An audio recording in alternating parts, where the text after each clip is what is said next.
Dear students, നമുക്ക് നമ്മുടെ class തുടരാം. Politicians and stabilization policy. The Downsian view of politicians indicates that government should be viewed as endogenous in macroeconomic model, but the traditional Keynesian circular flow model needs to be modified to take into account of self-interested government behavior. ഈ downs downs ഒരു ഇക്കണോമിസ്റ്റാണ്. പിന്നെ ഈ പൊളിറ്റിക്സും അതുപോലെ തന്നെ പൊളിറ്റിക്സും അതുപോലെ തന്നെ government policy mix ചെയ്തിട്ട് പല തിയറീസും അതുപോലെ പല റിസർച്ചും കണ്ടക്ട് ചെയ്ത ഒരു റിസർച്ചറാണ് ഡൗൺസൺ. അദ്ദേഹം പറയുന്നത് V should consider government as an endogenous in macro economic model. പക്ഷേ നമുക്ക് കെയ്ൻസ്, നമ്മളിതുവരെ പഠിച്ചിരുന്നത് കെയ്ൻസിൻ്റെ സർക്കുലർ ഫ്ലോ അല്ലെങ്കിൽ മോഡേൺ എക്കണോമിക്സ്, നമ്മുടെ കെയ്ൻസ് അതുപോലെ തന്നെ കെയ്നീഷ്യൻ സപ്പോർട്ടേഴ്സിൻ്റെയും സർക്കുലർ ഫ്ലോ മോഡലിൽ circular flow of income and expenditure അല്ലെങ്കിൽ ഈ സർക്കുലർ ഫ്ലോ ഉണ്ടല്ലോ, നമുക്കറിയാം, നമ്മൾ പഠിച്ചിട്ടുണ്ട് സർക്കുലർ ഫ്ലോ ഓഫ് ഇൻകം. അതിൽ actually we considered government as an exogenous. നമ്മൾ ഗവൺമെൻറ്റിൻ്റെ എക്സോജീനിയസ് ആയിട്ടാണ് പരിഗണിച്ചത്. എക്സോജീനിയസ് എന്ന് പറഞ്ഞാൽ ഒരു ഇൻഡിപെൻഡൻ്റ് ആണ്. എൻഡോജീനിയസ് എന്ന് പറയുന്നത്, എൻഡോജീനിയസ് ഫാക്ടർ എന്ന് പറയുന്നത് നമ്മൾ അതിന് there are various factors influencing on particular factor. Consumption is A function of income എന്നുള്ളതിൽ കൺസംഷൻ ഒരു എൻഡോജീനിയസ് വേരിയബിൾ. കാരണം കൺസംഷനെ ഇൻകം ബാക്കിയുള്ള പല ഫാക്ടേഴ്സും സ്വാധീനിക്കുന്നു. പക്ഷേ ഇൻകം എന്നുള്ളത് ഒരു ഇൻഡിപെൻഡൻ്റ് ആയിട്ട് പരിഗണിക്കുക. ഇൻകം എക്സോജീനിയസ് വേരിയബിളും അതുപോലെ കൺസംഷൻ എൻഡോജീനിയസ് വേരിയബിളും. പക്ഷേ ഗവൺമെൻറ് സാധാരണ നമ്മൾ ഇതുവരെ പഠിച്ച മാക്രോ എക്കണോമിക് മോഡൽസിൽ ഗവൺമെൻറ് എന്ന് പറയുന്നത് ഒരു എക്സോജീനിയസ് ഫാക്ടർ അല്ലെങ്കിൽ എക്സോജീനിയസ് വേരിയബിൾ ആയിട്ടാണ് പരിഗണിച്ചിരുന്നത്. പക്ഷേ ഈ ഡൗൺസ് പറയുന്നത് V should consider government as A endogenous factor in macro economic model.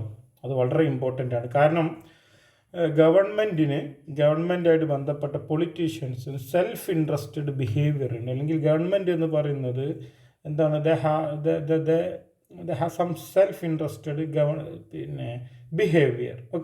അപ്പോൾ സെൽഫ് ഇൻട്രസ്റ്റഡ് ബിഹേവിയർ ഇല്ലാത്ത ഒരു ഗവൺമെൻറ്റാണ് ആക്ച്വലി എക്സോജീനിയസ് എന്ന് പറയുന്നത്. എൻഡോജീനിയസ് ആകുമ്പോൾ we should consider the self interested behaviour of government. ഇനി ഈ Downsian politico economic system resulting from the modification, അല്ലെങ്കിൽ ഈ ഗവൺമെൻറ്റിനെ നമ്മളൊരു എൻഡോജീനിയസ് ആയിട്ട് കൺസിഡർ ചെയ്താൽ ഒരു എക്കണോമിക് സിസ്റ്റം അല്ലെങ്കിൽ ഒരു സർക്കുലർ ഫ്ലോ എങ്ങനെ ആയിരിക്കും എന്നുള്ളത് ഈ ഡയഗ്രത്തിൻ്റെ അടിസ്ഥാനത്തിൽ നമുക്ക് മനസ്സിലാക്കാൻ പറ്റും. ഇവിടെ നോക്കൂ, ഇവിടെ വോട്ടേഴ്സ് എന്തുണ്ട്, voters are having their own political evaluation. ആ പൊളിറ്റിക്കൽ ഇവാലുവേഷൻ റിസൾട്ട് അതിൻ്റെ കാരണമായിട്ട് എലക്റ്റഡ് ഇൻകംബൻറ്റ് പൊളിറ്റീഷ്യൻസ് എന്ന് പറയുന്നത് ഭരണത്തിലിരിക്കുന്ന പൊളിറ്റീഷ്യൻസ് അല്ലെങ്കിൽ MLA-മാരോ MP മാരോ ആവാം. ആൻഡ് ഓൾസോ ഒപ്പോസിഷൻ പാർട്ടി ഉണ്ട്.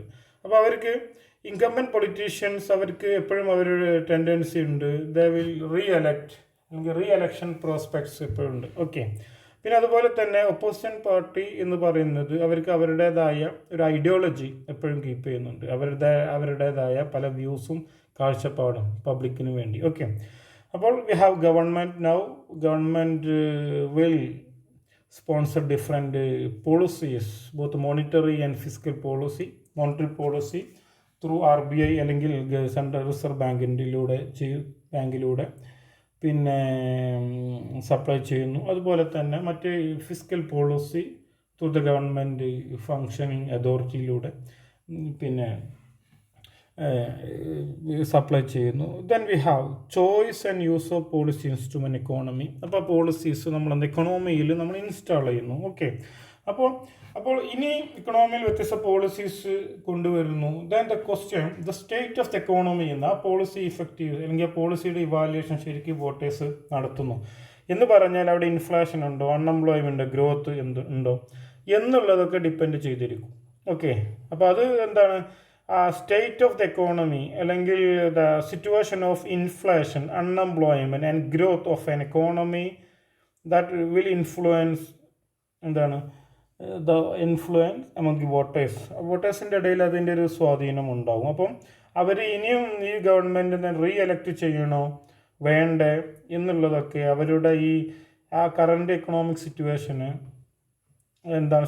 സോഷ്യോ എക്കണോമിക് കണ്ടീഷൻസിൻ്റെ അടിസ്ഥാനത്തിലായിരിക്കും. അതിന് ബെസ്റ്റ് എക്സാമ്പിൾസ് ഇവർ കൊടുത്തത് ഇൻഫ്ലേഷൻ, അൺഎംപ്ലോയ്മെൻറ്റ്, ഇക്കണോമിക് ഗ്രോത്ത്, ഈ 3 പ്രധാനപ്പെട്ട കോമ്പോണൻസിൻ്റെ അടിസ്ഥാനത്തിലാണ് ഡോസ് അദ്ദേഹത്തിൻ്റെ ഈ പൊളിറ്റിക്കോ ഇക്കണോമിക് സിസ്റ്റം എക്സ്പ്ലെയിൻ ചെയ്തത്. ഓക്കെ, ഇനി നമുക്കിതൊന്ന് എക്സ്പ്ലെയിൻ ചെയ്യാം നമ്മുടെ അടുത്തുള്ള കണ്ടൻറ്റ് വെച്ചിട്ട്. നോക്കാം, the voters elect government for the state of the economy. അപ്പോൾ വോട്ടേഴ്സാണ്, നമുക്കറിയാം ഗവൺമെൻറ് എന്ന് പറയുന്നത് അത് വോട്ടേഴ്സാണ് elect. But in choosing to whom they will delegate decision making power, ആരെ എടുക്കണം എന്നുള്ളത് തീരുമാനിക്കുന്നത് voters are faced with principal agent problem. Principal എന്ന് പറയുന്നത് പിന്നെ വോട്ടേഴ്സാണ്, ഏജൻറ്റ് എന്ന് പറയുന്നത് ഗവൺമെൻറ്റാണ്. അപ്പോൾ ഗവൺമെൻറ്റിന് സെൽഫ് ഇൻട്രസ്റ്റ് ഉണ്ട്, വോട്ടേഴ്സിന് സെൽഫ് ഇൻട്രസ്റ്റ് ഉണ്ട്. അങ്ങനെ ആകുമ്പോഴാണ് പ്രിൻസിപ്പൾ ഏജൻറ്റ് പ്രോബ്ലം വരുന്നത്. ഓക്കെ, 2 പേർക്കും സെൽഫ് ഇൻട്രസ്റ്റഡ് ആണ്. അങ്ങനെയാണ് ഇവർ പറയുന്നത് സെൽഫ് ഇൻട്രസ്റ്റ്. മുമ്പ് അങ്ങനെയല്ല, ഗവൺമെൻറ് സെൽഫ് ഇൻട്രസ്റ്റഡ് അല്ല, എക്സോജീനിയസ് പറഞ്ഞു. പക്ഷേ ഇവിടെ പറയുന്നത് ബോത്ത് ഗവൺമെൻറ് ആൻഡ് അതുപോലെ തന്നെ വോട്ടേഴ്സ് അല്ലെങ്കിൽ public are self interested. Okay, അതുകൊണ്ട് may have different preference which it can hide from the imperfect informed voters. അതുകൊണ്ട് ഗവൺമെൻറ് പിന്നെ സെൽഫ് ഇൻട്രസ്റ്റഡ് ആയതുകൊണ്ട് അവരുടെ പ്രിഫറൻസും actually they can hide from imperfectly informed വോട്ടേഴ്സിൽ നിന്നും അതൊരു ഹൈഡ് ചെയ്ത് വെക്കാൻ അവർക്ക് പറ്റും. As is evident from figure നമുക്കത് മനസ്സിലാക്കാൻ പറ്റുന്നത് എന്താണ്, in the model, politicians are seems to be driven by balance of both ideological and re-election consideration. അപ്പോൾ പൊളിറ്റീഷ്യൻ 2 രൂപത്തിലുണ്ട്. ഇൻകംബന്റ് പൊളിറ്റീഷ്യൻസ് എന്ന് പറയുന്നത് ഗവൺമെൻറ്റിൻ്റെ ഭാഗമായിട്ടുള്ള പൊളിറ്റീഷ്യൻസും മറ്റ് ഒപ്പോസിഷൻ പാർട്ടിയിലുള്ള പൊളിറ്റീഷ്യൻസും ഉണ്ട്. അപ്പോൾ അത് പൊളിറ്റീഷ്യൻസ് എന്ന് driven by the balance of both, ഇത് 2 പേരും ഉള്ള പിന്നെ ഒരു ഗ്രൂപ്പാണ് പൊളിറ്റീഷ്യൻസ് എന്ന് പറയുന്നത്. Voters evaluate the politicians based on how successfully they have been in achieving desirable economic growth such as high employment, low inflation, rapid growth of real GDP.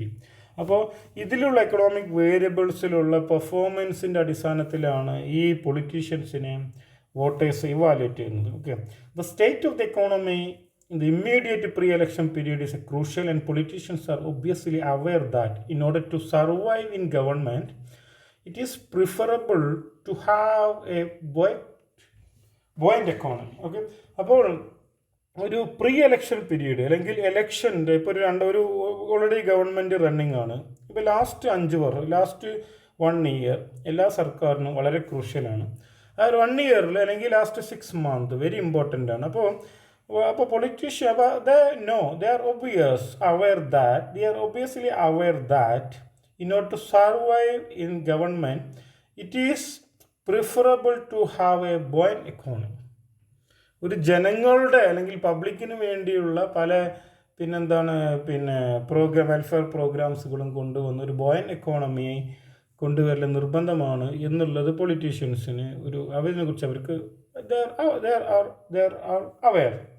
If economic conditions are unfavorable, suppose വളരെ pathetic സിറ്റുവേഷനാണ് economic condition എങ്കിൽ, voters may well choose to elect the opposition party and incumbent lose office. ഇപ്പോൾ ഭരണത്തിലുള്ള ആളുകൾ office ഭരണം നഷ്ടപ്പെടുകയും opposite party ഭരണത്തിൽ കയറുകയും ചെയ്യും. That will happen if the economic condition is unfavourable. അപ്പോൾ ലാസ്റ്റ് 1 വർഷം അല്ലെങ്കിൽ ഇവരുടെ എക്കണോമിക് പോളിസിയും അത് as a result economic conditions favourable ആണോ അൺഫേവറബിൾ ആണോ അതിനനുസരിച്ചിരിക്കും ആരാണ് അടുത്ത ഇലക്ഷനിൽ പിന്നെ വിന്നർ എന്നുള്ളത്. ഓക്കെ.